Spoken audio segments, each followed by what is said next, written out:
السلام عليكم ورحمة الله تعالى وبركاته أخواتي.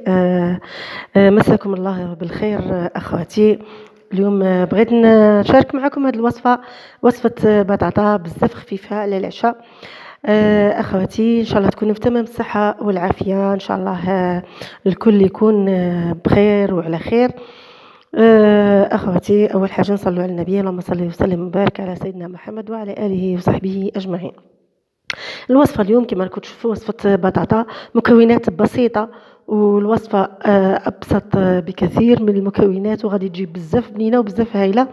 جربوها أخواتي، ما تتهاونوش، غادي تعجبكم بزاف. بسم الله. نمروا لتحضير وصفتنا. أنا عندي بطاطا نقيتها، وكما راكم تشوفوا قطعتها بهذا الشكل. ما تقطعوهاش غليظة بزاف باش كيطيب معنا بالخف. نمروا لطريقة تحضير البطاطا تاعنا. غادي نستعملوا فيها ملح، كما تشوفوا انا غادي نحط الملح على حسب البنه. نستعملوا فيها الفلفل الاسود،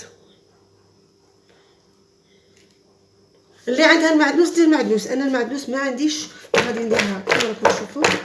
غادي ندير الملح. من بعد لي قلبنا البطاطا تاعنا حتى تملحت، ملح وحرور كما قلت لكم. غادي نديروا ملعقه تاع سمن ماشي معمره، تعطينا بنه شابه البطاطا تاعنا. هنايا اخواتي نحاول بهذيك الملعقه تاع السمن ندهن بها الكوكوطه، في نفس الوقت تنسمنا البطاطا.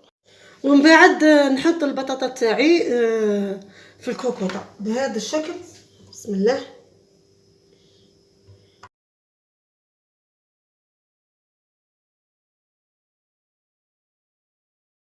البطاطا هنايا على حسب افراد العائله، كل وحده وعلى حسب افراد عائلتها. درت 4 حبات بحجم متوسط.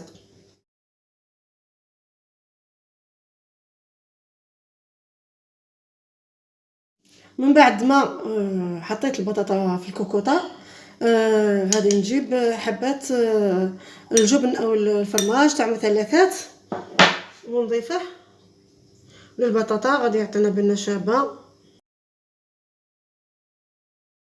من بعد حطيت الفرماج، انا غادي نجيب الزبده وغادي ندير واحد الملعقه هكا كبيره تاع زبده باش تعطينا بنه مليحه. ما تعرفوا البطاطا توالمها الزبده احسن من اللي نديروا الزيت.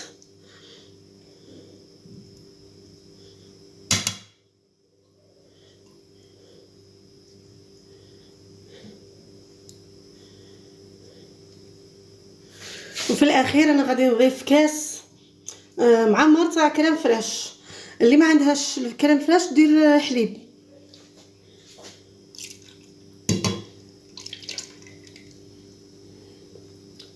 غادي نضيف نص كاس تاع ماء.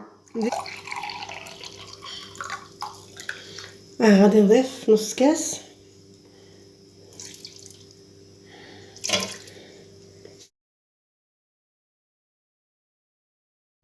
كما راكم تشوفوا البطاطا تاعي غادي نبلع عليها ونديرها فوق النار، ونحسب ليها من بعد اللي تصفر الكوكوطه تاعي، نحسب ليها 10 دقائق. ان شاء الله باذن الله من بعد 10 دقائق تكون الوصفه تاعنا واجده.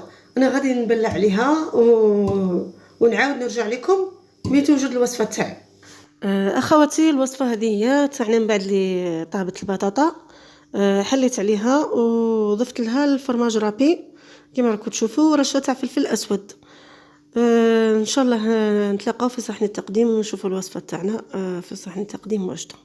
اخواتي، هذه هي وصفتنا لنهار اليوم، نتمنى انها تكون نالت اعجابكم. اخواتي، كما شفتوا الوصفه كانت بزاف خفيفه، ونتمنى انكم تجربوها لانها بزاف بنينه وتسلكك خاصه في العشاء. وصفه بزاف هايله. الى وصفه اخرى اخواتي، الى فيديو اخر، نقول لكم في امان الله. السلام عليكم.